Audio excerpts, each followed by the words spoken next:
Bienvenidos. En esta Navidad, la campaña institucional nos invita a ponernos en camino, igual que los pastores acudieron a la llamada del ángel y encontraron un niño envuelto en pañales y acostado en un pesebre, para recalcular nuestra ruta y ser instrumentos de esperanza. En Cáritas no solo queremos ser esa esperanza, sino que todo el mundo lo sea, hacer partícipes de nuestro mensaje a todas las personas, creyentes o no creyentes, urbanas y rurales, mayores o jóvenes. Por eso nos planteamos cómo hacer llegar a todo el mundo nuestro mensaje, y por eso estamos hoy aquí. Esperamos que este momento compartido nos sirva para reflexionar y ser portadores en nuestro entorno de este mensaje de esperanza. Buenas tardes. No voy a perder mucho tiempo en decir que el mundo está muy mal. Esto ya lo comentamos todos los días y no hay que demostrarlo. La cosa es que el mundo no está ni mucho más ni mucho menos mal que cuando nació Jesús. Las circunstancias, desde luego, son muy diferentes, pero el mundo estaba muy mal también entonces. Lo que a los creyentes nos inquieta y muchas veces nos resulta misterioso es el silencio de Dios acerca de esa situación del mundo, o supuesto silencio de Dios. Si pensamos, por ejemplo, en la Navidad Jesús no dice nada, y durante muchos años no dice nada, nada que se haya conservado como relevante, nada. Podría haber empezado haciendo algún milagrito, contando alguna cosa que podría ser una consigna de lucha contra la injusticia o la opresión, pero no dice nada, es silencio. Yo quería comparar a Jesús en este aspecto de años de silencio largos, antes de empezar a hablar y a hacer de una manera relevante para el conjunto de la historia humana. Me gustaría compararlo con un árbol. De hecho, en el Salmo 1, al justo, en contraposición con el pecador, se le compara con un árbol. Es como un árbol plantado a la orilla, bueno, un árbol. En Navidad celebramos la Navidad poniendo un árbol. Jesús es un árbol, y los árboles, a poco que sepáis de árboles, yo no sabía mucho, pero ya me lo explicaron. Un árbol frutal no lo plantas y al año siguiente da fruto. Yo pensaba que era así, en mi ingenuidad. Sí, ¿no? Usted también lo sabía, o lo pensaba. Sí, pues no es así. Tarda años en dar fruto. Y Jesús tardó años en dar fruto. Y ese árbol que es Jesús, que va creciendo, se va desarrollando hasta que llena con sus ramas el cielo y es capaz de albergar a todo pájaro que haya en el mundo, ese árbol está plantado no en el centro del mundo, allí donde está el poder, el dinero. No, está plantado en la periferia del mundo, en las periferias. Porque, de hecho, las periferias, ya sabéis, no es solamente un lugar físico, es lo que está alrededor, los barrios marginales, sino también es todo aquello que no se ajusta a los clichés idealizados de lo que debe ser una vida estupenda, según la sociedad. Y claro, en ese sentido, periferias pues tenemos todos, y todos pertenecemos un poco a ellas, y desde luego algunos mucho más, porque se les juntan muchos motivos periféricos, o sea, son periféricos por muchas razones. Pero todos tenemos algo de periféricos. Bueno, pues Jesús es un hombre de las periferias. Es periférico. Primero, nace en Belén, pero nace en un establo entre animales. Esto ya es periférico. Luego se tiene que marchar de exiliado político, huyendo de Herodes, en Egipto. Vuelve a su tierra, pero vuelve a Nazaret, un pueblo que tenía mala fama incluso para sus paisanos galileos. Después es un rabino, pero un rabino atípico, un rabino que hace cosas distintas que lo convierten en no habitual o no normal, porque primero es él el que elige a los discípulos, cuando en la época lo normal era que los discípulos lo eligieran al maestro. Y además no solo tiene discípulos, sino que tiene discípulas. Y esto lo dejan claro los evangelios, Lucas y Marcos, por lo menos. Y esto, claro, lo convierte en más periférico todavía. Luego, además, claro, es que es juzgado por su propio pueblo y condenado a muerte, y después esa condena a muerte ratificada por los romanos, y muere en una cruz, después de ser torturado. Más periférico todavía. Y muere en la periferia física de Jerusalén, fuera de las murallas de Jerusalén. Claro, es periférico, pero hay más, porque él también se identifica con los periféricos. Nos lo dice el Evangelio de Mateo. Tuve hambre y me disteis de comer. ¿Cuándo? Cuando lo hicisteis con uno de estos, lo hicisteis conmigo. Es decir, yo era aquel, yo era aquella. Se identifica con ellos. No pone distancia entre los periféricos y él. Pero él no se conforma con ser periférico e identificarse con los periféricos, sino que actúa en las periferias y con los periféricos. Hay un episodio que a mí me gusta recordar, que es el de la cena, comida en casa de un fariseo, Simón el fariseo, al que a ese banquete es invitado Jesús, aparece por allí, muy bien, pero también aparece, se cuela en la casa, una mujer de mala fama, una pecadora pública, que es mal recibida, pero nadie le dice nada, se pone a los pies de Jesús, llora sobre sus pies, los besa, los va secando con su pelo y después, siempre besando los pies de Jesús, los unge con un ungüento que ha llevado. Claro, más periférico imposible, no solo por la condición de la mujer, sino por lo que está haciendo, que se está poniendo en evidencia. Y así lo está pensando el fariseo, que dice, si este supiera, refiriéndose a Jesús, quién es esta mujer y qué es esta mujer, pues no dejaría que lo tocara así.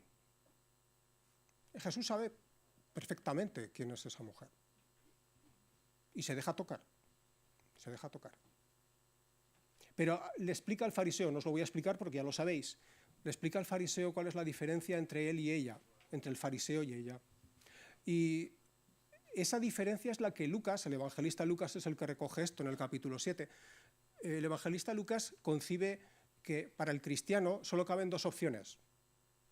O eres como la mujer que se pone a los pies de Jesús y besa sus pies y llora sobre sus pies y unge sus pies, o eres como el fariseo.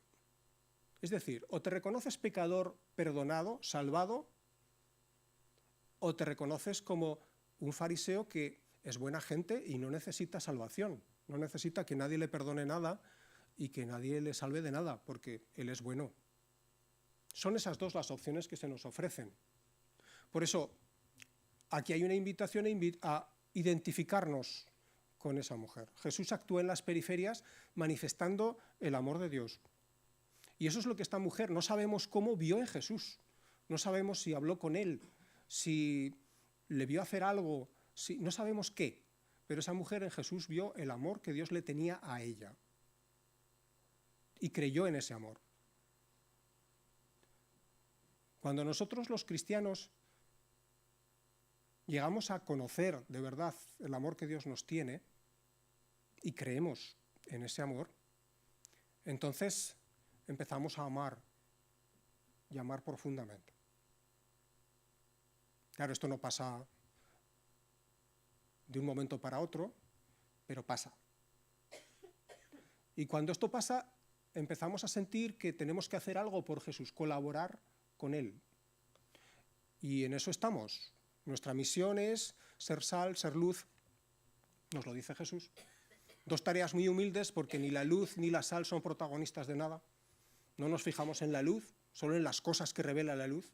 Y nosotros tenemos que ser quien pone de manifiesto la realidad, quien dice lo que hay, para que nos hagamos cargo de la realidad.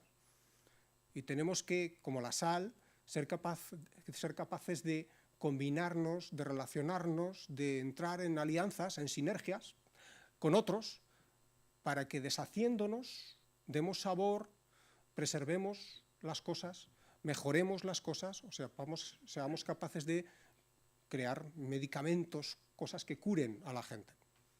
Pero siempre en segundo plano, al final nadie habla de la sal cuando come un plato. Ahora, esta misión, que es la misión de Jesús y en la que el cristiano que ha descubierto el amor que Jesús le tiene colabora, es una misión ingrata, porque de hecho muchas veces nos da la impresión de que fracasamos, de que no llegamos a donde queremos, de que estamos predicando en el desierto, como se suele decir. Como esta impresión la tenemos muchas veces, debo recordaros que Jesús la tuvo también, esta impresión. Y de hecho, cuando a los discípulos les dice el significado de la parábola del sembrador, les dice que esa es la principal de las parábolas de la cual hay que entender todo lo demás, a partir de la cual hay que entender las demás parábolas. Y esa parábola lo que viene a decir es que el sembrador, que es él, siembra y siembra con generosidad. Pero esa siembra da un fruto muy desigual, depende de dónde cae. Pero el resultado al final, para los que colaboramos o intentamos colaborar con Jesús en su misión, no es que, bueno, tú haces y luego cada uno que... No. El objetivo, el mensaje principal de esa parábola es que hay que sembrar siempre. Hay que sembrar sin cansarse. Hay que sembrar con constancia, con esperanza. El resultado no depende de nosotros, depende de otros factores que no somos nosotros. Pero hay que sembrar siempre. Y esto es lo que nos lleva a hacer cosas como las que hacemos en Cáritas. El lema de esta Navidad, que lo tenemos allí, Navidad también es estar cerca de quien nos necesita, es solamente una formulación, entre otras muchas, de la misión de Jesús. Jesús es el que se acerca en la Navidad y en todos los momentos del año, pero es el que se acerca. Y nosotros tenemos que hacer como Jesús, nos tenemos que acercar, tenemos que colaborar. Y esta es la formulación que le hemos dado en Cáritas, que al menos en Navidad seamos capaces de acercarnos, de hacer como Jesús, de ser conscientes de que Dios nos ama tanto que tenemos que hacer presente ese amor, palpable ese amor, a otros que están cerca de nosotros y nos necesitan. Pero al final que sepamos que no es nuestra misión, es la misión de Jesús. Y nosotros tenemos que dar las gracias porque podemos colaborar en ella.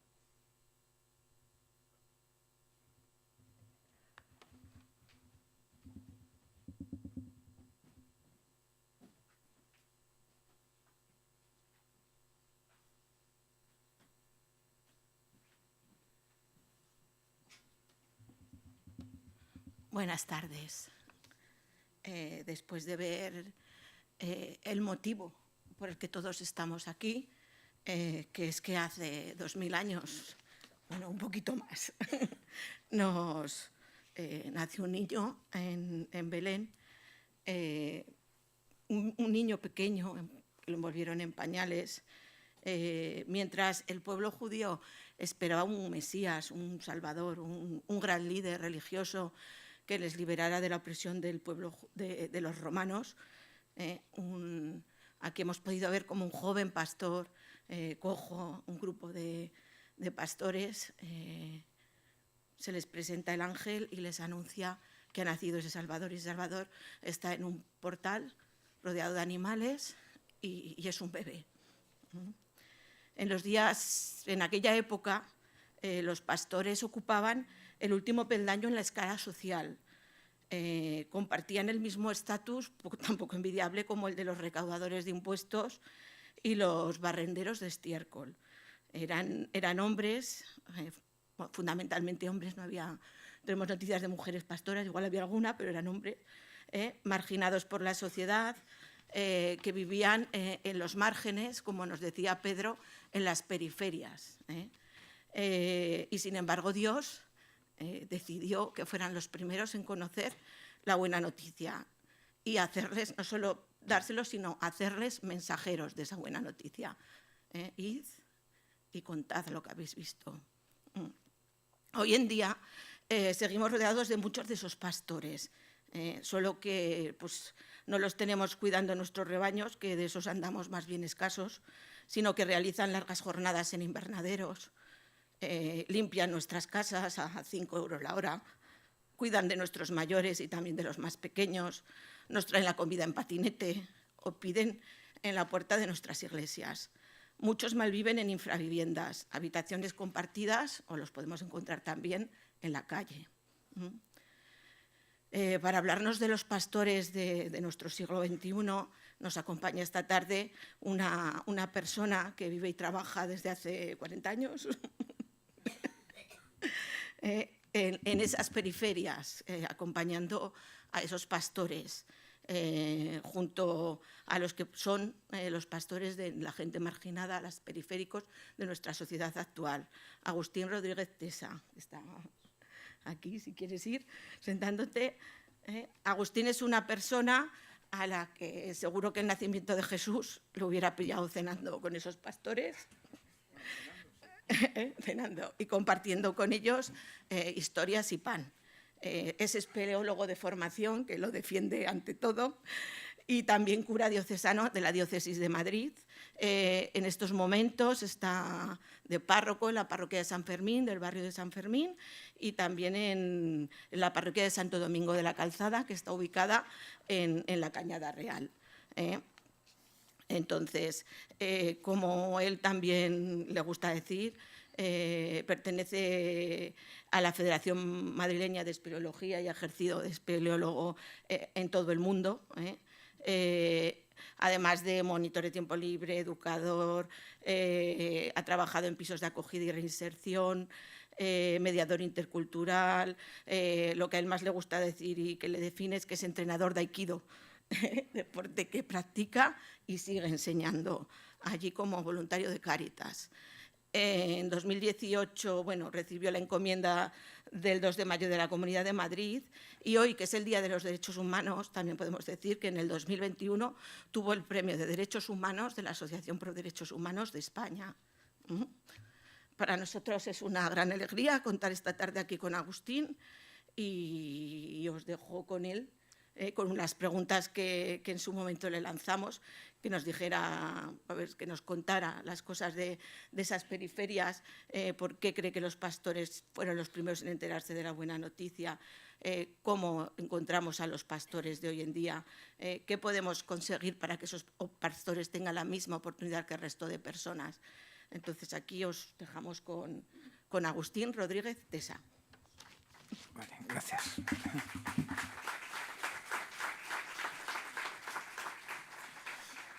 Bueno, ya sabéis que todas estas presentaciones siempre abruman, ¿no? Luego uno se encuentra conmigo y dices, pues claro, no, como que no se sigue. Pero es lo que hay, o sea que tampoco podemos aspirar a mucho más. Vamos a ver, cuando me llamaron desde aquí, desde Zaragoza, para plantearme esta cuestión, me hicieron una pregunta que me ha resonado mucho durante todos estos días, ¿no? Y si Jesús naciera en la Cañada Real. Y el caso es que me iba haciendo ahí una sensación que me llevaba a decir algo así como, pero ¿podemos dudar que Jesús nazca en la Cañada Real? ¿Es posible dudarlo? ¿O es una evidencia? ¿Es posible que Jesús nazca hoy en una patera? ¿O es una evidencia? ¿Es posible que hoy Jesús nazca en Gaza, en Ucrania, en Siria, en Yemen, en cualquier otro rincón del mundo azotado por la guerra, o es una evidencia? Y la verdad es que yo creo que Jesús nace y vive y también muere en esos contextos. Porque como nos señalaba Pedro al principio, quizá esos contextos no sean tan distintos a lo largo de la historia.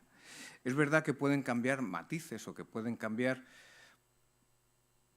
maneras, formas, pero en definitiva, en la esencia, el sufrimiento humano, cuando lo vivimos, nos afecta a todo el mundo por igual. No hay diferencias. A cada uno lo que nos duele es lo que nos duele. Y si no, pensad cuántas veces os ha dolido un hombro y uno dice, jo, si no fuese el hombro, pues podría hacer cosas, podría estar en casa, o podría estar escribiendo, o podría estar planchando, o podría estar haciendo la comida, pero es que, claro, con esto del hombro, si hubiese sido una pierna, pero claro, que no se te rompa una pierna, porque cuando se te rompe la pierna dices, hombre, es que si hubiese sido un brazo, podría ir a tal sitio, me podría desplazar, ahora dependo de que alguien venga y que me lleve y que me traiga. Dices, si hubiese sido, yo qué sé, un dolor de muelas, pero no hay nada peor que un dolor de muelas y todo el que le han dolido las muelas lo sabe, ¿no? Es decir, cada vez que algo nos duele, suele ser lo que más nos duele. Y es lo que hace que se nos olviden otros dolores. En la historia de la humanidad, cada vez que nos hemos tenido que enfrentar a ese misterio del sufrimiento, ese sufrimiento es el que nos toma, el que nos abarca y de algún modo el que nos define. Por eso yo creo que hoy, como hace 2000 y pico años, Jesús sigue naciendo y sigue naciendo y sigue naciendo. Pero si esto es así, ¿por qué nos cuesta tanto trabajo descubrirlo? Yo creo que, en definitiva, nos cuesta trabajo descubrirlo en función de dónde tenemos colocada la esperanza. Porque sería interesante poder hacer el ejercicio de decir qué cosas son las que nos preocupan hoy y cómo se arreglan. Nos sale, casi que de una forma natural, el intentar pensar en alguien que nos tiene que resolver las papeletas. Muchas veces decimos que son los gobiernos, que son las autoridades, que son los fuertes, los que tienen capacidad.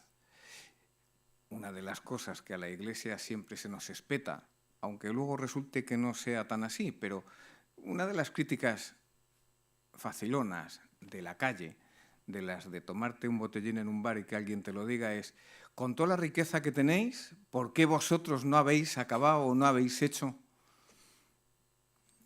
Siempre estamos esperando que alguien con poder, con fuerza, venga y nos rescate. ¿El Mesías? ¿Quién es el Mesías? Nosotros esto, por ejemplo, en La Cañada lo vivimos con una realidad y una tentación también constante, ¿no? ¿Quién tiene que resolver esto? Que venga alguien y lo resuelva. Pero la resolución, la solución de nuestra vida, casi siempre estamos esperando a que nos llegue de fuera, de alguien que tiene que venir y sacarnos del atolladero. La salvación viene de lo alto, hasta lo formulamos un poco así bíblicamente, ¿no? La salvación que viene de lo alto no es una salvación que nazca, es una salvación que se impone. Y entonces, desde ahí, escuchamos, en este tiempo de Navidad, ese anuncio de los pastores, ¿no? Imaginaos la escena que teníamos aquí. Yo creo que aquí los deja demasiado bien a los pastores, porque yo esto lo he probado a hacer en la Misa del Gallo, de forma habitual. Todos los años digo: hoy en la ciudad de Belén os ha nacido un Salvador, el Mesías, el Señor. ¿Qué? ¿Cómo se te queda el cuerpo? ¿Cómo que ha nacido un Salvador? A ver, seamos serios. ¿Qué es lo que me estás contando que ha pasado? Dice, no, que ha habido una chiquilla que ha tenido un niño. ¿Y qué es lo que estamos esperando? Porque en función de lo que esperemos, todo ese mundo de la esperanza tiene cabida o no tiene cabida. Tiene que ver fundamentalmente con la imagen que tengamos de lo que Dios está dispuesto a brindar a este mundo y a la humanidad. ¿Qué es lo que esperamos de Dios? Y yo creo que muchas veces lo que esperamos de Dios es que se disfrace de nazareno sin serlo y venga a echar a los romanos. Es lo que esperamos. ¿Cómo se va a manejar después todo ese tinglao? Da igual, pero que venga y que nos libere de los romanos. Algo así, yo estos días cuando veo la televisión es la sensación que tengo de lo que va a ocurrir en Siria. Vale, han llegado los mesías y han echado a los romanos. Vale, ¿y ahora? Cuando en La Cañada decimos, no, llega alguien y dice, no, la solución son los realojos. Vale, realojamos a una familia. ¿Y ahora? Cuando llegan otros y dicen, no, la solución es hacerse firme, quedarse aquí, aguantar. Vale, ¿y ahora? ¿Qué es lo que estamos esperando? Porque las salvaciones que nos han venido de lo alto, si le pegamos un repasito a la historia, tampoco es que nos hayan servido para mucho. tampoco es que nos hayan servido para mucho. Nos pueden haber aligerado, nos pueden haber aliviado, pero en definitiva, las salvaciones que nos vienen de lo alto, ¿a dónde nos llevan? Esos dioses disfrazados de nazarenos, ¿dónde nos llevan? Claro, yo tengo un poco la sensación, por convicción, de que es que la propuesta que Dios nos brinda es una propuesta bien distinta. No es una propuesta de vengo a resolverte la vida, sino que es una respuesta absolutamente diferente. Vengo a estar contigo. Y eso desconcierta. A los que trabajamos en Cáritas de alguna u otra forma, nos pasa permanentemente. Cuando no sabemos qué hacer, nos quitamos de en medio. Cuando no tenemos una respuesta ni un recurso apropiado para podérselo brindar a una persona, a una familia, intentamos derivarla. Ahora se dice así, la vamos a derivar. Lo que hacemos en el fondo es quitarnos de en medio. Porque lo realmente difícil es lo del Dios que se hace nazareno. Es decir, ese muchacho que nace con frío en un sitio donde no había lugar para él, en una posada, donde no tiene cabida para nacer. Dios entra en ese misterio de la historia, pero entra precisamente ahí, donde parece que no tiene cabida ni la vida ni el ser humano. Entonces, lo de Dios nos abre una perspectiva totalmente diferente, porque nos exige que renunciemos a nuestras falsas ideas del mesianismo. Vivimos la Navidad y fijaros, yo a veces tengo la sensación de que hemos secuestrado la Navidad. ¿Para quién la Navidad no es un tiempo hermoso? Intentad hacer una lista así mental rápida. ¿Para quién? Para el preso, que no puede estar con su gente. Para la persona que vive en la calle, a la que su familia le ha dado la espalda. Para esos hermanos que han discutido por culpa de la herencia y ahora ya no se juntan, ni siquiera para cenar. Para esa persona que está llorando la ausencia de un ser querido que se ha marchado porque le salió un cáncer y nadie lo curó. ¿Para quién es una buena noticia la Navidad? Porque hemos terminado pintando la Navidad de otro color. Hemos terminado diciendo la Navidad es un tiempo de familia, pero todos los que no tienen familia, entonces no tienen Navidad. La Navidad es un tiempo de fraternidad, ya, pero cuando yo vivo inmerso en el mundo del conflicto, ¿qué pasa? Que yo ya no tengo Navidad. En nuestros contextos de exclusión, a poquito que rasquemos un poco, la Navidad es ese día del año donde si es posible que pase cuanto antes, porque me evoca todo lo que no tengo. Lejos de ser un momento de esperanza, se termina convirtiendo en un sentimiento de soledad absoluto. Justamente cuando lo que decimos y lo que queremos expresar es que Dios ha venido a llenar esa soledad, es cuando hemos conseguido que la gente se sienta tan sola que no quiera ni siquiera escuchar el mensaje. Y ahí es donde estamos los que estamos aquí, junto con otros y otras más, los que nos definimos de las caritas, con acento en la I, caritas, o los de la iglesia, con N, los de la iglesia, o los del culto, o los de lo que sea. Estos que estamos aquí, vosotros, vosotras, nosotros, nosotras, somos los que de repente decimos que hemos escuchado una noticia diferente y que se la queremos contar a otra gente. Fijaros, hay una cosa en el corto que hemos visto, que es cuando los pastores van y se lo cuentan a todo el mundo. Es curioso, porque lo que yo al menos percibo de la escena no es tanto el decir, no me lo puedo creer, o sí me lo puedo creer y salgo corriendo, como, pero esta persona está ida, o sea, déjame en paz. Lo que me estás contando me asusta. Hay una escena de una mujer que se muestra así como recelosa del que viene a contarle, ¿no? Claro, si cuando contamos las cosas lo que hacemos es generar esa sensación en la gente, lejos de ser un anuncio de libertad, lo que estamos es complicándole la vida. Y yo creo que ahí necesitaríamos reflexionar entonces esto de la encarnación, ¿a dónde nos lleva? ¿Cuál es el camino de seguimiento de un discípulo, de una discípula, de ese Dios que se ha hecho nazareno de verdad? Porque el nazareno, como cualquiera de nosotros y como cualquiera de nosotras, es una persona que en ocasiones siente miedo, siente mucho miedo, siente el miedo a lo desconocido, siente el miedo ante lo que se nos pueda venir encima, siente miedo ante todo.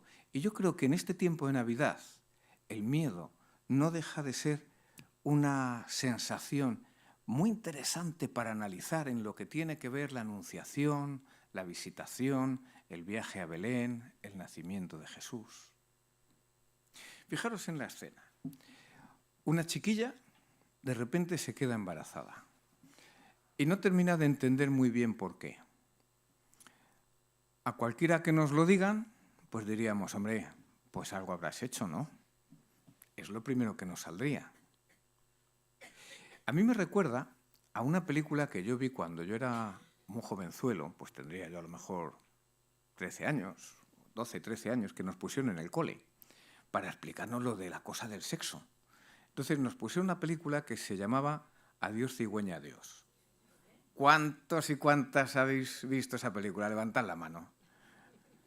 ¿Solo? Pues los demás os perdisteis un momento épico de la vida de un adolescente.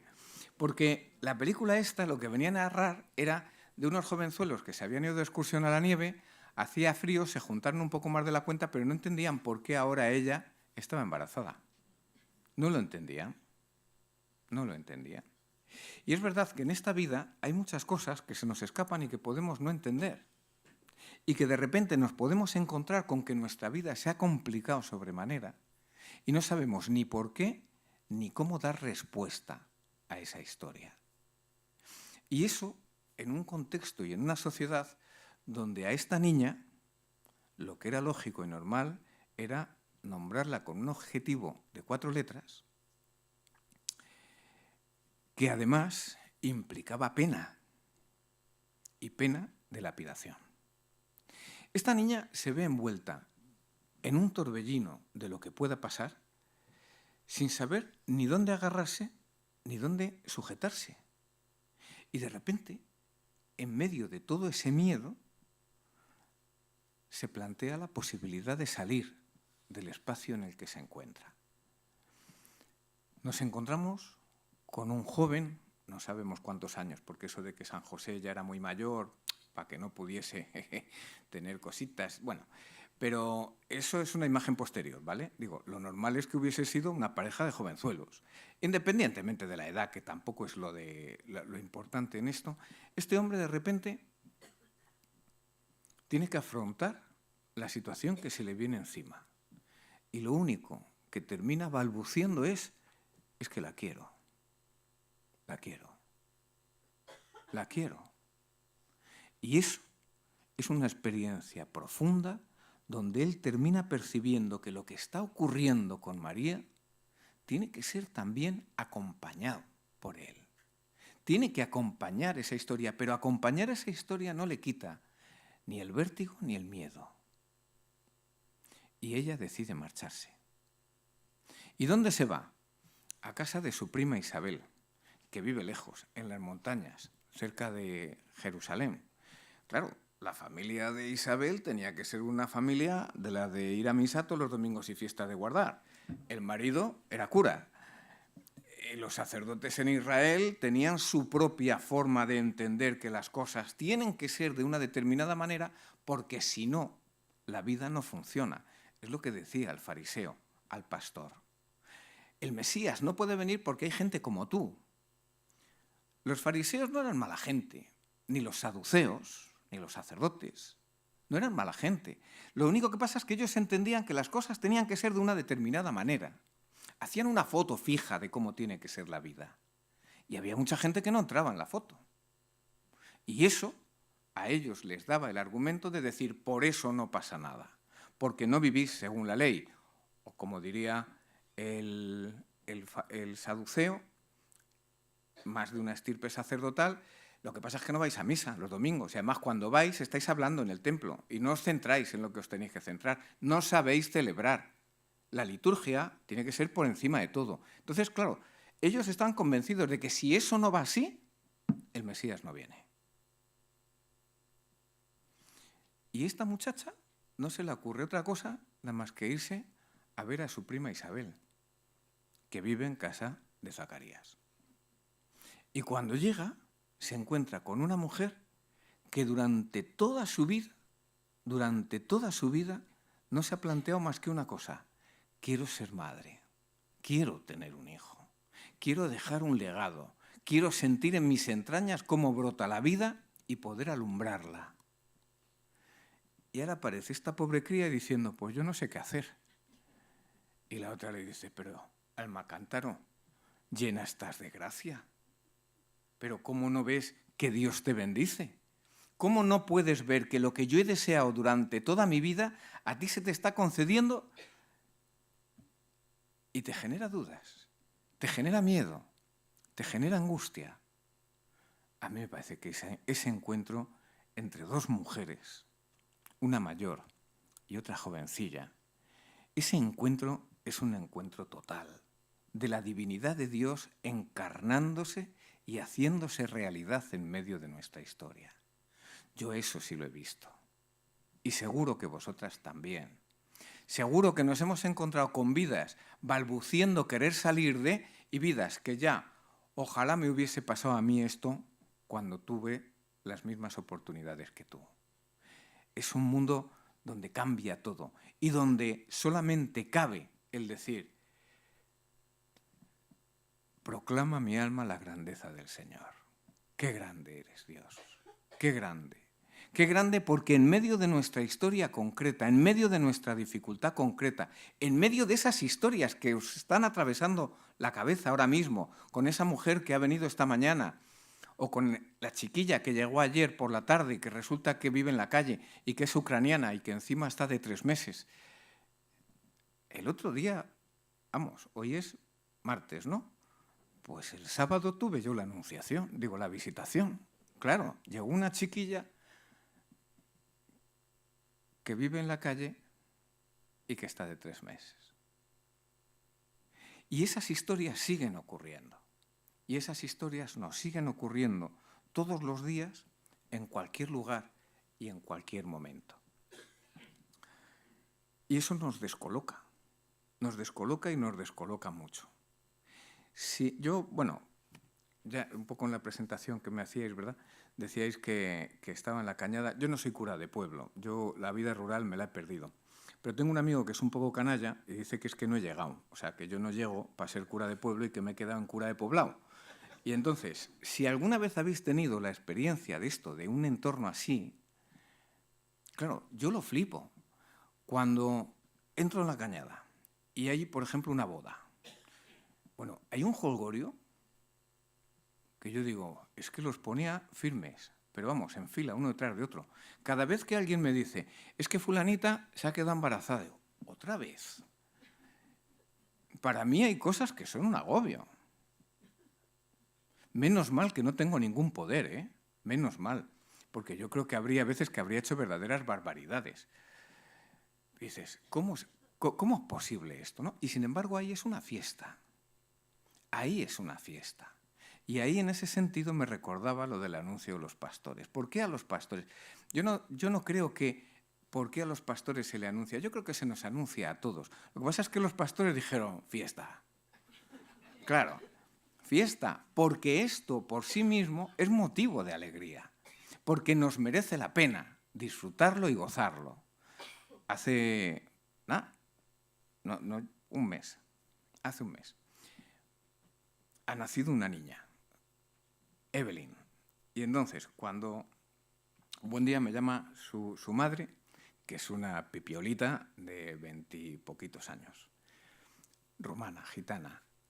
Y entonces yo a esta muchacha la conozco desde que tenía 8 años, una cosa así, porque, o menos, tendría 6 años porque se cayó y se partió un brazo. Y entonces pasaba yo por allí camino de Jerusalén a Jericó, pasaba yo por allí, la cogí en el coche y me la llevé al Infanta Leonor, que es el hospital más cercano que tenemos. Y entonces, bueno, ya desde entonces hemos ligado una relación pues con la madre, con ella, pues muy afectiva y muy tierna, ¿no? Entonces el otro día, hace unos meses me llama, me dice, tengo que hablar contigo, joder, que no encontramos el rato para hablar, y ya me dice, es que te voy a hacer abuelo. Claro, la primera sensación que yo tuve fue, joder, ¿por qué no se espera un poco más? Que hubiéramos tenido un pisito de realojo y ya ser abuelo en ese contexto como que, porque ahora estás ahí, estás viviendo en un sitio donde es fácil que te termines quedando sin luz, en un lugar donde hace un frío que pela. Tu chico no tiene trabajo, pero además es que se ha echado el novio, rumano también, claro, pero en Rumanía. Entonces el muchacho no solamente es que sea rumano, es que no sabe hablar en castellano. Y eso es un pequeño hándicap, imagino que sabréis, para encontrar empleo. Entonces, claro, ¿por qué no te has esperado un poquito, un poquito? Y de repente dije, ¿pero qué estás diciendo? ¿Pero qué estás diciendo?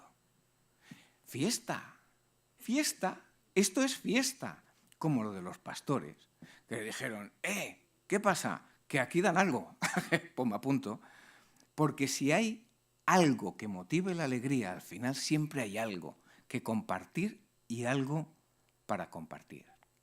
Y cuando la vida la manejas con bien poquito, cuando la vida no es simplemente el cálculo, que a mí me pasa, de qué es lo que va a pasar mañana y dentro de 3 meses y dentro de 3 años y dentro de 5, cuando la vida se desparrama justamente delante de ti, entonces es Navidad. Claro, entonces sí. Entonces, si esa noche no me puedo juntar con mi familia, pero me puedo juntar contigo y nos queremos y tenemos vínculo, entonces es fiesta, es Navidad. Entonces, no solamente es que los pastores fuesen los que reciben la buena noticia. Ya os digo, yo creo que debieron de darlo por altavoz y la debió escuchar todo el mundo. Lo que pasa es que los demás pensarían, pues como yo, ya, ¿y que nació un niño? ¿A quién se le ocurre? ¿Sabes? O sea, que me estás diciendo que el rey de Israel ha nacido, ¿no? Vaya, hombre, por Dios, vamos a ver, seamos serios. ¿Cómo que ha nacido? ¿En un portal? ¿Un buey, una mula? La imagen esta que tenemos, ¿no? Es que no es creíble. Es que no es creíble.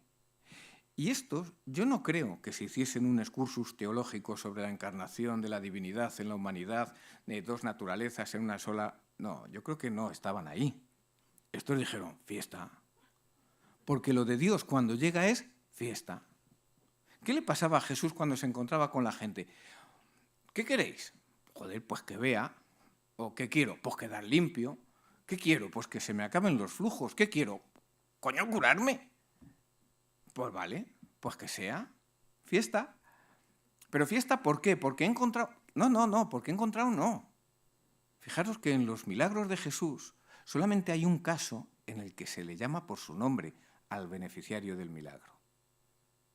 Se llama Bartimeo. Los demás no tenemos ni idea de quiénes son, pero anda que no se lo pasaron bien. Y nada más que los curas Jesús se van al bar a contarle a todo el mundo, tío, no veas lo que me ha pasado. Que yo no podía entrar en el bar y ahora puedo. Que ha habido alguien que me ha dejado un hueco, que tengo cabida y que una ronda para los amigos. Porque cuando estamos en esa situación, la fiesta, la noticia, la salvación atraviesa eso. Por eso yo creo que lo de la triste Navidad es porque hemos convertido la Navidad en una Navidad para ricos. Si fuésemos capaces de centrarnos más en esa explosión de la vida, que muchas veces no tiene demasiado sentido, podríamos darle un vuelco radical y completo a esto. Hay una historia que la cuento muchas veces porque es de las que me ha marcado la vida, ¿no?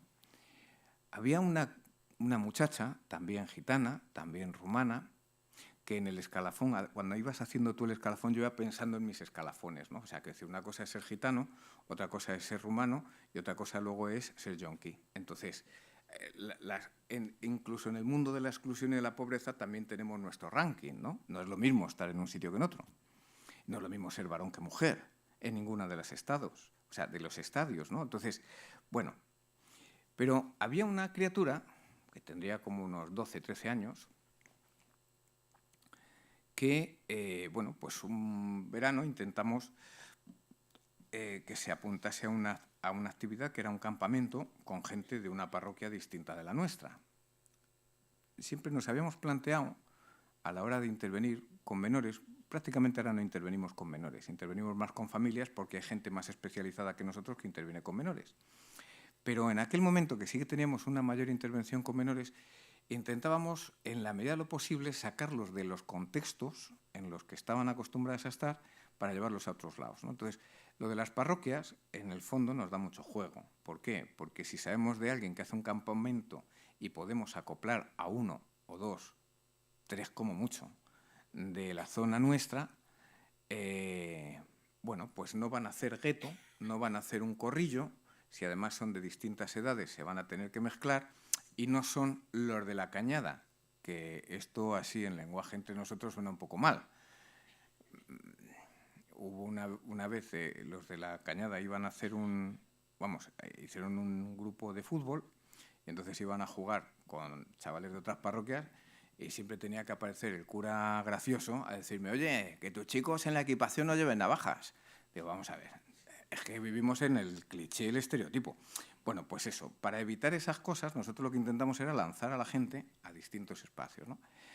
Entonces, dentro de eso, pues esta chiquilla cayó en un grupo de una parroquia que eran encantadores. Se enganchó al grupo, entonces dijo: pues yo quiero seguir la catequesis con estos, ¿no? Ah, pues muy bien, pues seguimos la catequesis con estos. Entonces, había una familia de esa parroquia que todas las semanas iba a la cañada, la llevaba a catequesis, y entonces pues la chiquilla empezó a descubrir que había un mundo de cosas diferentes, que era lo que a ella le empezó a preocupar. Lo mismo que a sus amigos y a sus amigas. Aprobar, estudiar, no tener broncas en casa y pasarlo bien. Eso era lo que, como cualquier otro adolescente, quería. Y entonces empezó a entrar ahí en esa dinámica normal, de una adolescente normal. Fue aprobando, terminó primaria, empezó secundaria, terminó secundaria y empezó a plantearse el ingreso a la universidad. Y se asomó a la posibilidad ya de hacer la matrícula ahora en el plazo correspondiente, porque ya tenía capacidad para ir a la universidad. Y entonces, cuando ya estamos en ese momento, pues esta también se queda embarazada. Entonces, lo primero que me dieron ganas fue matarlo a él. Digo, porque era un cacho carne con ojos que yo...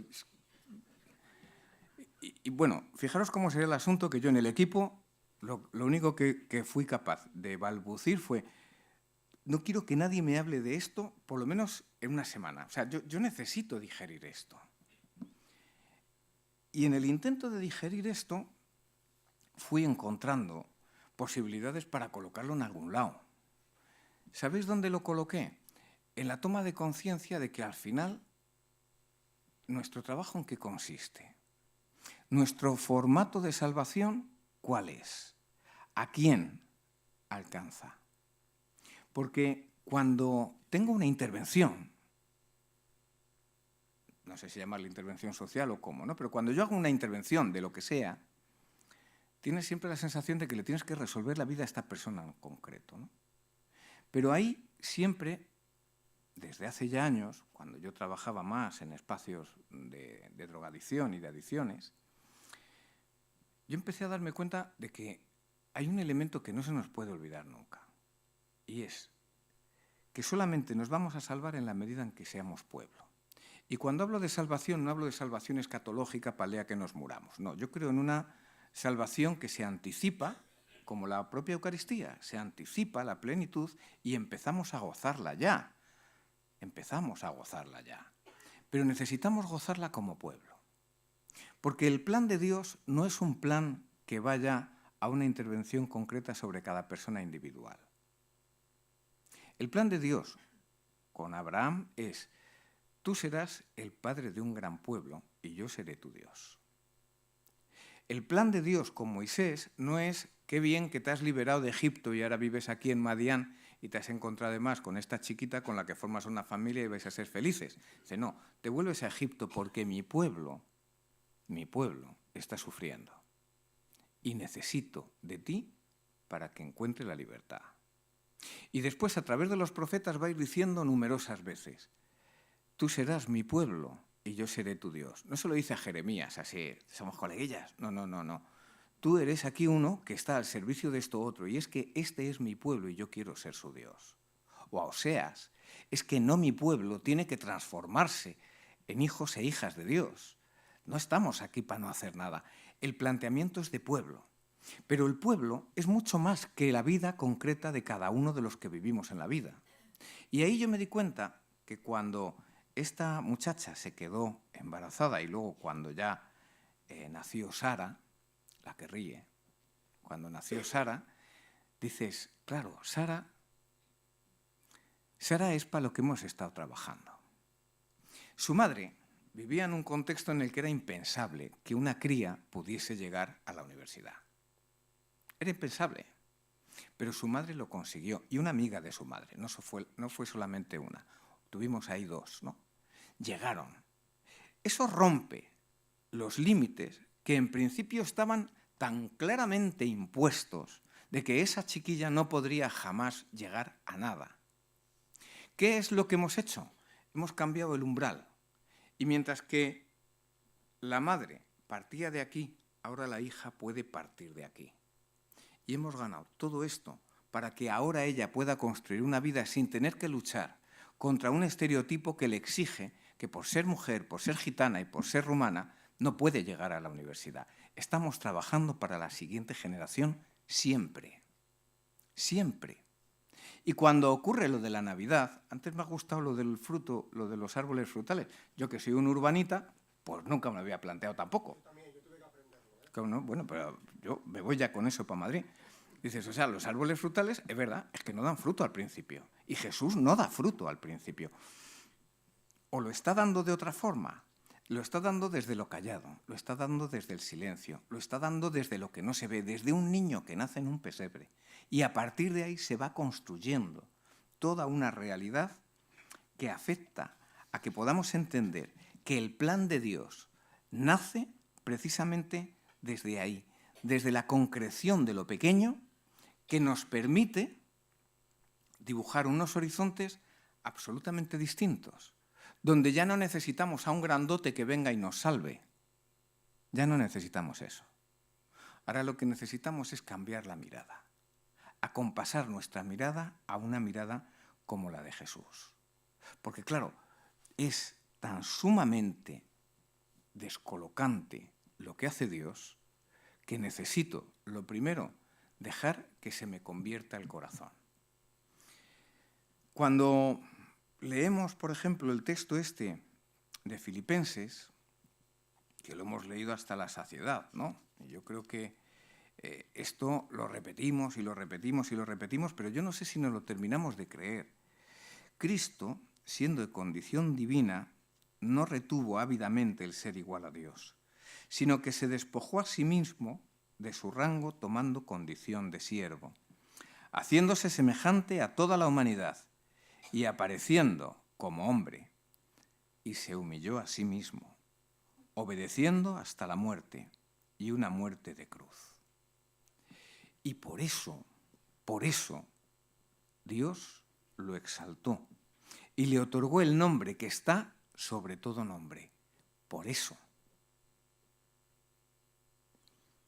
Por eso. Claro, nosotros intentamos huir de que nos pase eso. Nos retorcemos cuando somos impotentes. Nos retorcemos. Yo, cuando me he tenido que enfrentar a situaciones donde dices, ¿qué has conseguido? Dices, nada. Nada. Con la luz de la cañada, ¿qué has hecho? Llorar. Porque no está en mi mano. Yo no tengo capacidad para cambiar eso. Puedo llorar, como llora la gente. Pero ¿estamos dispuestos a asumir un mesianismo así? Donde al Mesías lo agarran. Jesús es que no se murió de viejo. A Jesús lo matan. Lo agarran y lo humillan. ¿Cuántas veces en nuestra vida vamos reconociendo esos rostros de Cristo que están humillados. Pero nos apetece, nos sale de dentro el decir, no, pero yo esto lo voy a poder transformar. ¿Por qué? Porque yo lo valgo. Pues no, es que no era eso. Es que no es eso. Es que no es eso. Y renunciar a eso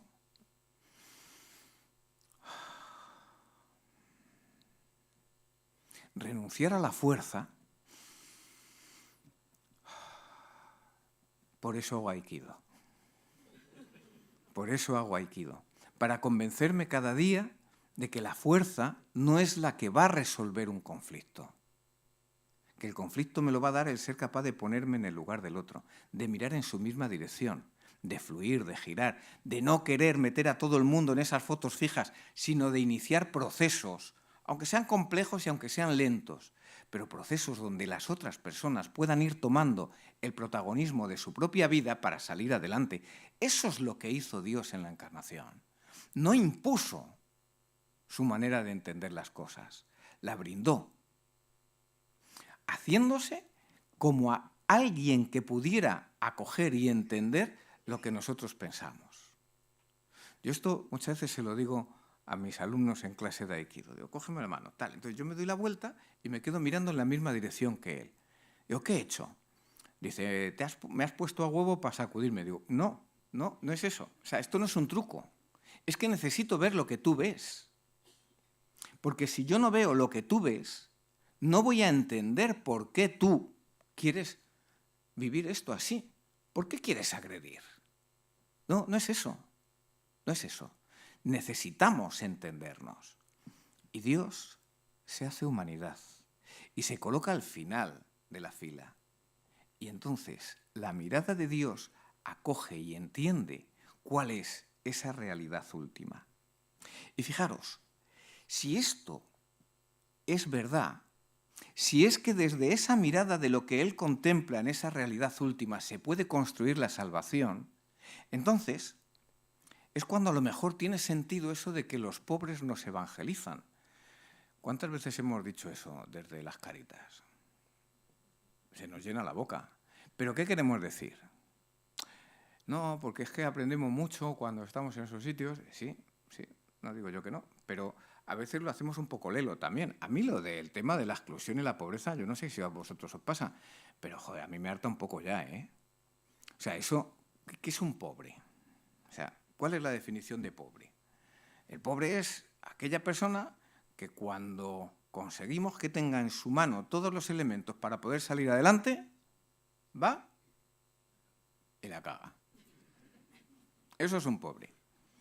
Y si no la cagase, no sería pobre, tendría otros recursos. El pobre es el que no consigue salir de ese círculo, ni salir de esa estructura viciosa, ¿no?, que permanentemente le somete. Claro, de lo que se trata es de intentar liberarle de esa dinámica, ayudar a que se libere de esa dinámica. Y para eso lo que necesitamos es entender desde dónde podemos reconstruir nuestras propias dinámicas, nuestras propias relaciones. Porque fijaros, cuando pensamos las cosas desde nuestros esquemas y se las intentamos aplicar a unas personas que viven en la ruptura total, normalmente no funciona. No funciona. Cuando nosotros desde nuestros despachos pensamos en un mundo de realojos y decimos, no, lo vamos a hacer así, fracaso. Cuando nos planteamos con un grupo de mujeres que tenemos en no sé dónde, vamos a hacer no sé qué, vamos a hacer no sé cuándo, yo con esta va a llegar a la universidad. Es que yo me veía, ¿sabes? Me veía ya el día de la entrega de la licenciatura diciendo, he sido yo. Pues no. Cuando nos planteamos esas fotos fijas últimas de lo que el resto tiene que ser, al final no conseguimos que sea. Entonces, cuando nosotros decimos los pobres no se evangelizan, en el fondo lo que estamos es abriendo la posibilidad a que viendo las cosas desde donde se ven ahí, tengan una cabida en otros contextos. Y ahí, fijaros, desde la parroquia ahora mismo de Santo Domingo y desde el contexto que nos toca vivir ahí, en esa comunidad, lo que nos estamos planteando es ¿Hemos conseguido encontrar algo que pueda ayudar a que esto funcione de algún modo? Bueno, hemos encontrado caminos, metodologías, posibilidades de que las cosas avancen. Y en un momento determinado dijimos, ¿y si estos procesos comunitarios, que en el fondo es un proceso comunitario lo que estamos llevando adelante, lo aplicásemos también a una comunidad cristiana? Que no esté en la Cañada, claro. Vamos a intentarlo con San Fermín. Y empezamos a hacer el proceso comunitario en San Fermín. Y con todas las dificultades que tiene un proceso comunitario, que son infinitas, va cuajando, va cuajando, va cuajando. Y luego dijimos, ¿y si esto lo pudiésemos hacer a nivel de arciprestado? Y empezamos a intentar que esas claves que nos servían para afrontar nuestra vida en la Cañada nos sirviesen también para organizar y para estructurar nuestra vida en el arciprestazgo. De una forma muy resumida, es un proceso de vida compartida, donde lo que vemos es, primero, ¿necesitamos cambiar algo? Si no necesitamos cambiar nada, nos quedamos como estamos. Pero si queremos ir a mejor, si queremos romper unas dinámicas que nos tienen permanentemente ahí enquilosados, si queremos romper todo eso y queremos avanzar, nos apuntamos. Y nos apuntamos a un proceso donde necesitamos tener claras las ideas de que solamente necesitamos 3 grandes pilares sobre los que sostenernos. 1, la confianza mutua. Si no nos fiamos unas personas de otras, no vamos a poder avanzar. Porque ser pueblo consiste en entablar relaciones de confianza que me apuntan hacia un futuro. Me convierto en legado, soy heredero de quienes han vivido antes que yo, pero yo además ahora me convierto en legado para que las siguientes generaciones puedan seguir construyendo. Eso necesita una confianza. Y la confianza no es un sentimiento. No me sale. No me sale. La confianza es una actitud. Me voy a fiar de ti. Dices, no tienes ninguna razón para hacerlo. Dices, ya, pero me voy a fiar. Y si te sale mal, pues ha salido mal, pero yo me voy a fiar de ti. ¿Por qué? Porque quiero, porque lo decido. Confianza. El segundo, corresponsabilidad. Y la corresponsabilidad a mí me parece que esto también es otro elemento clave. O sea, yo voy a hacer lo mío, tú haz lo tuyo. Yo no te voy a decir lo que tú tienes que hacer. No me digas lo que yo tengo que hacer, pero asumimos nuestra responsabilidad para que lo que cada cual tenga que hacer lo haga bien y para que intente además buscar un camino de confluencia en lo que estamos haciendo. La tercera pata, la tercera columna, la participación. ¿Quiénes son los actores que estamos aquí manejándonos? Cuando trabajamos en la Cañada decimos actores desde el punto de vista de lo social, todos los interventores, todas las personas que están afectadas por el ámbito de lo público y lo político. Diputados, concejales, directores generales, consejeros, quien sea. Personal técnico que interviene, todos los técnicos de todas las entidades sociales que están involucrados en el territorio y ciudadanía. Generamos, gestionamos los espacios distintos en los que cada cual van recibiendo información veraz, van siendo capaces de opinar, esas opiniones se convierten en corrientes de opinión, se contrastan de unos actores con otros e intentamos llegar a conclusiones que nos ayuden a avanzar. Vale, ¿y si esto lo hacemos a nivel de una parroquia? Y decimos, claro, los actores no son los mismos, pero los esquemas nos tienen que valer. Primero, ¿por qué aquí acogemos a los que mandan? En esos actores podría estar tranquilamente el alcalde de un municipio. ¿Por qué? Porque también es ciudadano. Y porque además es el que tiene los recursos suficientes como para poner otras cosas en marcha. Tenemos que incorporarlo. En una comunidad parroquial decíamos, ¿y aquí con quién contamos? Dice, los curas, habrá que contar con los curas. Si nos dejamos a los curas fuera, no va a funcionar una iglesia mejor. Necesitamos incorporarlos. Como al proceso de libertad necesaria de las mujeres, necesitamos incorporar varones. No podemos dejarnos nunca a nadie que tenga una mínima llave fuera, porque esos son los que van a tener las posibilidades de abrir. Y si se blindan, entonces nos va a costar mucho más. En un mundo como el nuestro, los derechos ya están conquistados. Ahora lo que tenemos que hacer es construirlos. En Siria no. Y en Siria habrá que conquistar los derechos. Pero nosotros, nosotras, gozamos de una posibilidad de vida totalmente diferente, donde los derechos ahora lo que hay que hacer es construirlos, pues ya están reconocidos. Pero ahora hay que construirlos. Y hay que involucrar a todos los actores, a los curas también. Y hay que involucrar a todos los agentes de pastoral. Y luego al laicao maravillado. Porque hay veces que al laicao maravillado lo despreciamos, porque estos solo vienen a misa, no se implican en nada. Bueno, perdona, son los que sueltan, ¿eh? Y sin estos tampoco hay tinglao, porque son de las colectas, de las donaciones, de las suscripciones, de lo que sacamos, el sostén de todo lo demás. Esta gente también forma parte como tú, ¿vale? Y empezamos a intentar montar el tinglao.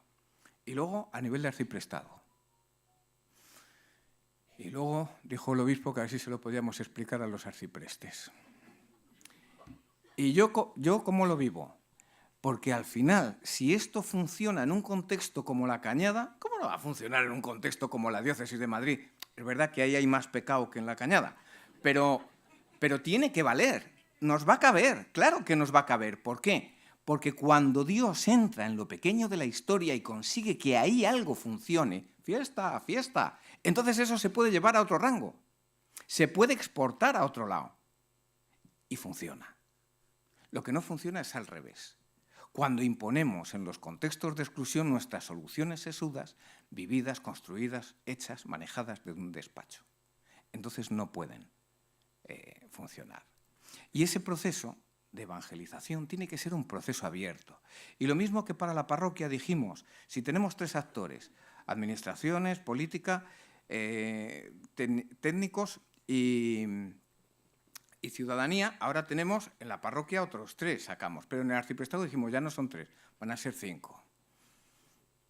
¿Vale? Y entonces vamos controlando el que la gente pueda ir abriéndose a algo que nunca está cerrado. Nunca está cerrado. Porque cuando Dios habla, anuncia un futuro nuevo, un futuro distinto. Entonces, en un mundo construido desde la pobreza, marcamos un itinerario que es estar, que es vivir, que es sentir desde ese espacio. ¿Para qué? Para poder mirar el mundo en todo su conjunto.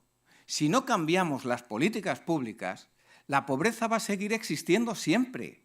No podemos vivir en la ingenuidad de que esto es una cuestión de buenismos. No, hay que transformar cosas y estructuras. Pero hay que buscar lo que funciona desde el sitio donde todo el mundo quepa, porque si no, al final nos los vamos a dejar fuera. Pues yo creo que el estar cerca de es el lugar desde el que hay que estar, vivir, sentir y pensar.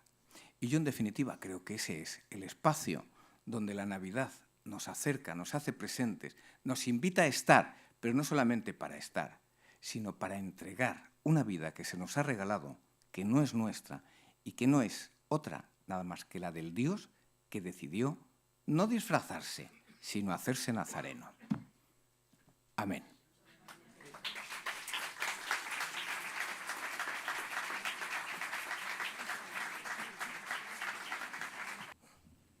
¿Cómo en esta vida puede influir tanto la pobreza como la riqueza? No sé si me entiende. O sea que hay más pobreza que riqueza. Y en eso nos tenemos que ayudar mutuamente. Pues sí. Vamos, una verdad como un templo. Totalmente de acuerdo. El discípulo dice, ¿y qué tengo que ser yo para ser perfecto? Pues ya sabes, o sea, ¿quieres que te lo repita? Pues amarás a Dios sobre todas las cosas, al prójimo como a ti mismo. Ahora tú me dices, eso ya lo he hecho desde pequeño. Entonces yo te diría, pues una cosa te falta. Vende todo lo que tienes y vete y síguele. Yo creo que, no sé, yo creo que este joven era un poco presuntuoso. Yo nunca me he planteado ser perfecto y además creo que no me va tan mal sin serlo. O sea que lo importante es tener conciencia que no lo eres y que lo que hagas y plantees no esté en una conciencia de yo me lo sé todo, o yo lo valgo todo, o yo lo sé mejor que otros, ¿no? Yo creo que ese sería el gran error. ¿Cómo podemos acercarnos a la perfección? A mí me parece que hay un texto. Yo hace muchos años estudié un poco, entonces yo recuerdo que había un texto que a mí me llamó mucho la atención, que era el paralelo entre el Evangelio de Mateo y el Evangelio de Lucas, cuando dice esto de sed perfectos como vuestro Padre del cielo es perfecto. Porque eso de la perfección, esa invitación a la perfección, claro, yo ahora, según voy cumpliendo años, siempre he pensado que la perfección es la esfera.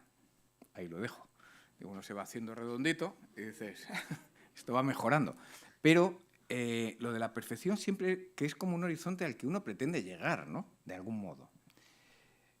Pero en el Evangelio de Lucas, ese mismo pasaje no dice perfecto, sino que dice, sed misericordiosos como vuestro Padre del cielo es misericordioso. Y entonces dices, la perfección es la misericordia. Y lo de la misericordia nos daría para otro día. Porque dices, claro, la misericordia tiene mucho que ver con el tema del perdón, con el tema de la reconciliación, con el tema del diálogo, con el tema del ponerme en el lugar del otro. O sea, y al final es una dinámica, la misericordia, que nos lleva a la justicia. Entonces, yo creo que, ¿cómo podemos ser perfectos? Siendo capaces de reconocer en el resto la grandeza que tienen. Porque su miseria la puedo poner también en mi corazón porque es mía.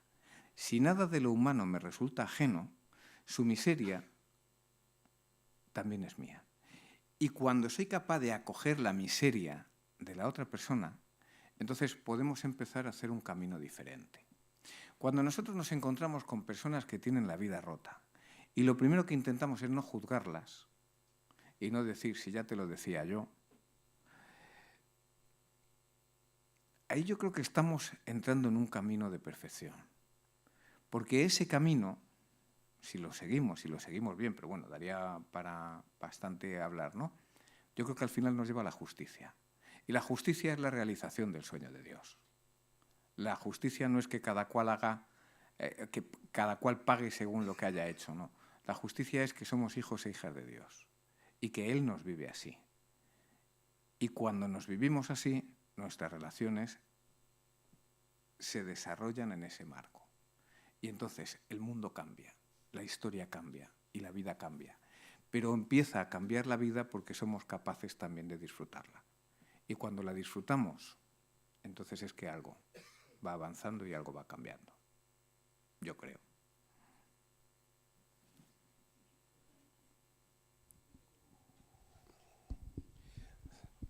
A mí se me ocurre preguntarte que cuándo vendrás a contarnos un poco con más detalle esto que has estado explicando de los procesos comunitarios, porque a mí al menos me has dejado con la miel en los labios. Esto sí, confianza, corresponsabilidad, participación, sí, pero esto, vale, yo te digo otras 3 palabras y quedamos empate. O sea, tendríamos que saber un poquito más, ¿no?, para que eso nos fuera útil. Sí. ¿Vale? Vengo cuando queráis. Queda emplazado. Lo ha dicho Sí. públicamente, ¿eh? Sí. Está grabado. Sí, fijaros, para mí estas 3, este camino, esta cuestión del proceso comunitario, esta mañana lo estábamos compartiendo también con algunas compañeras, ¿no? Yo cada vez estoy más convencido de que eso funciona así, pero además, fíjate, hay un personaje en esta historia que a mí me parece que es un hombre apasionante, se llama Francisco, antes se llamaba Jorge, pero ahora se llama Francisco, y entonces este hombre, lo primero que hizo cuando le hicieron, creo que le hicieron papa, entonces cuando le hicieron papa a este hombre, lo primero que hizo fue decir, rezad por mí. Y eso ya fue un descoloque, para mí, yo no hablo de lo que viviera el resto, pero yo, lo primero que, cuando sale al balcón y dice, rezad por mí, y dije, joder, te quedas un poco así, ¿no? Luego empiezan las historias, ¿no? Empiezan a contarse las historias. No, es que ha ido a pagar el hotel donde había estado antes del cónclave, entonces fue a pagarlo después ya siendo papa. Y yo decía, hombre, pachasco, o sea, porque te hagan papa no vas a pagar lo que debes. Es que, vamos, me parecía una estupidez como un templo. Luego, otro día, estaba con la historia de que si había un guardia suizo que había estado de pie en la puerta de su habitación durante toda la noche, Y que salió, le vio, le preguntó, le dijo, ¿cuánto llevas aquí? Pues no sé cuánto tiempo, y le sacó una silla para que se sentara. Le dijo, no, tú siéntate, porque hijo, no puedes estar de pie así tanto rato. Y entonces se sentó y todo el mundo, oh, el Papa. Y decía, bueno, es que me parece, joder, que mínimo, ¿no? Que está ahí para cuidarte, por lo menos que esté para cuidarte cómodo, digo, pero qué mínimo, ¿no? Y luego también apareció otra historia más que dijo, es que este Papa va por el Vaticano apagando las luces. Y yo dije, pues como cualquier cura en su parroquia. Y de repente me di cuenta de lo que yo me había dicho a mí mismo. Como cualquier cura. Y dije, aquí ha cambiado algo. Este es un cura. Este es un cura. Desde que yo he nacido, los papas y muchos obispos han venido siempre de otros ámbitos, del ámbito de la teología, del ámbito del derecho, del ámbito de la universidad, gente sesuda, gente lista, gente inteligente. Pero este es que era cura, por eso apagaba las luces. Eso, con todo el cariño del mundo, eso no le pasa a un catedrático. O sea, un catedrático se marcha y ya estará al bedel para apagar las luces. Pero el cura de la parroquia, o sea, yo toda la noche me tengo que dar una vuelta a ver si las luces del baño se han vuelto a quedar encendidas. Porque luego no llegamos a final de mes. Y entonces dices, claro, de repente me di cuenta de que este hombre era un cura. Y dije, joder, y eso ya me descuadró un poco, ¿no? Y entonces, de una forma un poco fortuita, porque, bueno, eso no vamos a entrar ahora, pero una cosa un poco fortuita, me leí el primer documento que escribió, que era lo del Evangelio Gaudium, ¿no? Entonces, ahí todo el mundo empezó a comentar que si había utilizado unas palabras que se las había inventado, que qué papa más jovial, que qué divertido este toque argentino que le da a las cosas, ¿no? Entonces, yo decía, pues sí, esto está bien, pero de repente me encontré con un número, creo recordar que es el número 32, y entonces decía ahí algo así como, señores, se os ha acabado la tontería. El centralismo impide la evangelización. No la facilita, sino que la dificulta. Necesitamos asumir la responsabilidad de que cada cual en su lugar haga lo que tiene que hacer. No es una patente de corso lo que os estoy proponiendo, sino que seamos responsables de cómo anunciamos el Evangelio cada cual desde su ámbito. Entonces yo decía, esto afecta a las conferencias episcopales. Esa dinámica de, es que Roma Dixit ya no es. Ahora lo que Dixit Roma es que a ver si te espabilas y que seas corresponsable. Y entonces yo empecé a hilar cosas ahí, ¿no? Y a decir, o sea, este es un cura que es capaz de decirle a la gente que sea responsable, es decir, se está fiando de la gente y le está invitando a la responsabilidad. Y después nos convoca a todo el mundo para decir, y esto lo tenemos que hacer entre todos y todas. Vamos a hacer sínodo. Pero no vamos a hablar del sínodo, vamos a hacer sínodo. Y lo importante del sínodo es que lo hagáis. Es decir, que en vuestras comunidades parroquiales, en vuestros arciprestazgos, en vuestras diócesis, lo que vayáis viendo, lo vayáis haciendo. Que no tiene que venir nadie a daros el documento final de por dónde va esto, porque no hay una foto fija. Y entonces yo dije, lo que estamos planteándonos en la Cañada, en ese trabajo comunitario, ahora resulta que me lo encuentro en la iglesia. Y yo sentí como el niño saltaba de gozo en mi vientre. Porque dije, ¿qué hemos hecho para que nos visite el sol que nace de lo alto? O sea, de repente, lo que en los contextos de exclusión nos estaba valiendo para intentar empezar a avanzar en una línea X, ahora resulta que llegaba Francisco y nos planteaba, en un lenguaje diferente, obviamente, lo mismo. Y dije, esto va a ir por aquí. Entonces, al final, vivo esto de lo comunitario, por eso no me importa venir otro día, lo vivo con la convicción de que es algo, voy a poner estupendo, que viene de Dios. Que esto viene de Dios. Porque si no, no tendría sentido. Y entonces, ahí es donde yo de verdad encuentro esa dinámica de que lo de los pobres nos construye. Pero tenemos que prestar oído. Para prestar oído hay que estar ahí. Y hay que estar ahí muchos días, paná. Pero estando ahí muchos días empiezas a percibir cosas y a comprender cosas y a ver cosas desde otra perspectiva. Y dan como resultado todo esto. Y entonces no me importa quedarme emplazado a decir, y un día hablamos del proceso comunitario, que en el fondo es el proceso sinodal, que en el fondo es la esperanza de la humanidad.